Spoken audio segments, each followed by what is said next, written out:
In today's video, we will be going through American Horror Story. Murder House is the third episode of the first season. Let's get started. In 1983, the young Moira is the maid of the house and is cleaning the main bedroom when a drunken man enters the room and ropes her. After resisting his advances, he attempts to bribe her with the offer of a car. She continues to deny him, and he advances on her, pinning her to the bed to rape her. Constance enters the room holding a gun and catches them in the act. She shoots a warning shot through the window, then shoots Moira through her eye. Constance turns to the man and points her gun at him. She exclaims that she has loved him since she was 16. The man is her husband Hugo. She then shoots him 3 times in the chest and kills him. In 2011, Ben and Vivian are arguing as they are unable to move out of the house until it is sold. They agree to rent an apartment, but Ben must continue to see his clients at the house. Vivian has tea with Marcy, the realtor who sold them the house. Marcy tells Vivian stories of the former owners and alludes to the fireplace poker being used in their sexual habits. Vivian interjects that they need to put the house on the market and sell it without a fiscal loss. Marcy debates the possibility of this, given the market. Vivian counters that Marcy should have told them more about the history of the house, but Marcy defends that she was under no legal obligations to reveal any more information about deaths on the premises earlier than the last 3 years. Vivian claims she will sue Marcy for gross criminal negligence if she does not try to sell the house. In another room, Constance is once again caught stealing silverware by Moira. Moira clearly hates Constance, but Constance rebukes her for being a terrible maid and a thief of biblical proportions. Alluding to Moira's affair with Hugo, Constance hopes that Moira will eventually be accused of stealing the Harmons things and that they will fire her. Moira breaks down, furious with Constance and frustrated that she is bound to the house and unable to move on. Constance retorts repeatedly that Moira put herself in that situation. Ben's new patient is Sally Freeman, a woman whose husband is leaving her because he feels she is boring. Despite her best efforts, Ben is distracted and zones out during the session, regaining consciousness in the backyard, his hands bloody. Standing on a patch of worn earth, he washes the blood from his hands and enters to see more sponging blood off the hallway floor. She claims that she didn't see anything. Moira has already cleaned his office so that it is ready and presentable for his next patient. Ben is missing his digital recorder of the session with Sally Freeman. He frantically searches for it, desperate to find it and discover what had happened during that session. Moira once again distracts him, trying to seduce him. She becomes increasingly aggressive, and Ben has had enough. He grabs her and yells that she is fired. Vivian walks in, perplexed by Ben's yelling. In the kitchen, Ben defends his case for firing Moira, saying her continued attempts at seduction are unacceptable. Vivian perceives Moira as an older woman, is shocked and confused. Suddenly Moira explains that, while men objectify women and see what they want to see, women instead see into the soul of a person. Moira assures them that she is willing to forget the incident and carry on with her job. Vivian contemplates whether to fire her, but Moira bites back, saying that she deserves respect and that she should not be tossed away like trash. Moira threatens to press charges if Ben lays a hand on her again or tries to fire her without just cause. Ben tries to press the point with Vivian, but they view the situation very differently. Vivian thinks Ben's indiscretion has left him very messed up, paranoid, and guilty. She wants to avoid any additional lawsuits from Moira as they try to leave the house. Outside, Vivian is cutting the rose bushes when she hears the tour guide for the Eternal Darkness tour announcing her house as the gem of Midtown. Ben finds Violet outside smoking. Despite her concealment, he knows and claims he is not there to bust her. He is going easy on her due to her recent trauma during the home invasion. He offers to find her a therapist if she wants to discuss the incident. As he walks away, Tate, who was hiding behind a pillar, emerges. He tells her she is lucky to have a caring dad. Ben once again confronts Moira about his missing tape recorder. She attempts to seduce him again and says its absence is hopefully not a problem, as his next patient is in his office, confused since he has no other patients scheduled. Then goes to his office. The unexpected visitor is Hayden. She tells Ben that she did not have the abortion and is instead moving to Los Angeles, demanding financial support for their alleged baby. She also wants active participation from Ben, but the conversation is cut short by Detective Jack, who is at the door. Hayden leaves, making plans to meet up with Ben the next day.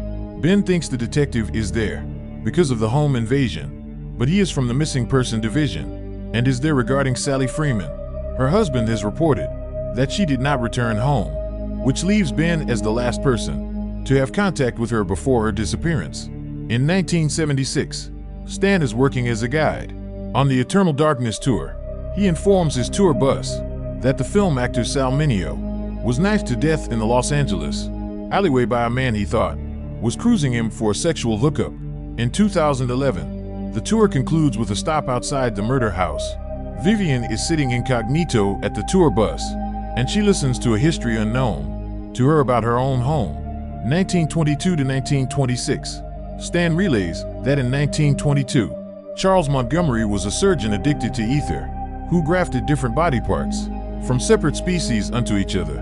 His Philadelphian socialite wife Nora was disappointed by the austerity they must practice from their lack of funds. In 1925, their son cries as they eat dinner and argue, and Nora orders Daphne, their servant, to take the child away. Nora states that bill collectors have come once again, and she will have none of it. She demands Charles see a young pregnant starlet named Dorothy Hudson and perform an abortion on her. Dorothy gives Nora $60, and Nora drugs her and ushers her into the basement. He performs at least 24 other illegal abortions by 1926. In 2011, Stan is about to describe the grand finale of 1926, but Vivian, seeing blood on her pants, runs to the house and interrupts the tour. At the doctor's office, Ben and Vivian are told that the blood is benign spotting and that it is not a miscarriage. Stress is potentially dangerous to the pregnancy, and the doctor chastises them for thinking about moving during Vivian's pregnancy, as it is one of the most stressful times in a person's life. Ben is suddenly overcome by flashbacks regarding his affair with Hayden and passes out. Constance is walking a dog and waves to Tate, who is standing in a window of the house. Tate does not acknowledge her, which leaves her confused, observing this while putting the for sale sign back up. Marcy is perplexed as well, as she did not see Tate at all. Constance makes a snide remark to Marcy, wishing her luck in selling the house. Ben is jogging and encounters Larry. Larry solicits $1,000 for headshots, but Ben refuses.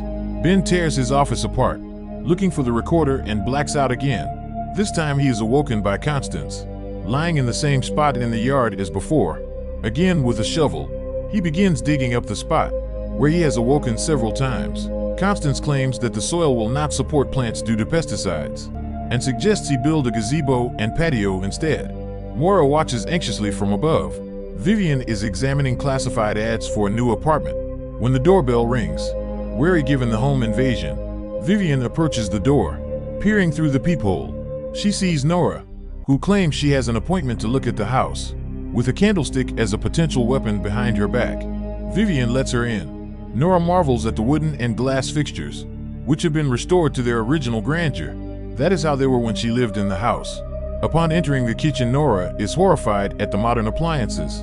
Vivian mentions that she is pregnant, which piques Nora's interest. Vivian asks Nora if she would like tea, and Nora accepts. As Vivian turns around to retrieve the tea she was preparing, she realizes that Nora has vanished. The detective returns to tell Ben that they have found his missing patient Sally Freeman. 2 days earlier she had overdosed in a suicide attempt and put herself into a coma without any sort of identification. She had Ben's recorder on her, and the details from Ben's blackout during the session are played. Sally was uncharacteristically violent, trying to get Ben's attention, and slashed her wrists with his letter opener.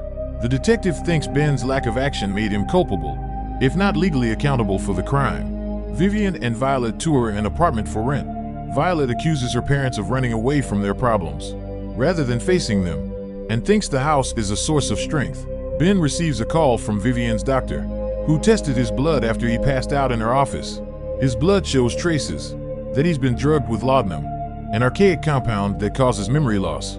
He realizes Moira has been spiking his coffee with it. Moira tells him to prove it when he confronts her. Hayden shows up at the door, having been stood up during the course of the day's events. She is furious, wanting to tell everything Vivian, who is not yet home. Ben talks her down from her outburst, and she agrees to leave. As she exits, Larry comes up behind her and hits her over the head with a shovel. Ben goes into hysterics, asking Larry what he has done, and Larry explains that he was trying to save Ben from having to kill her himself. as it would have been the only way to solve his problems.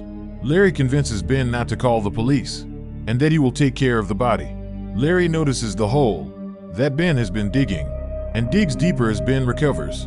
At the bottom of the hole are Moira's remains. Larry drags Hayden's corpse on top and fills the hole. Now you're stuck here forever. Later, Ben takes Constance's advice to cover the hole with a gazebo. Watching upstairs with a horrified Moira, Constance tells her she's now stuck at the house forever. Ben and Vivian enjoy the completed gazebo, drinks in hand, though Vivian has no knowledge of the two corpses buried beneath it. That night, as Vivian sleeps, Nora pays her a visit, hovering her hand over Vivian's stomach. Episode 3 ends here. If you like the explanation, please subscribe and share. Thanks for watching.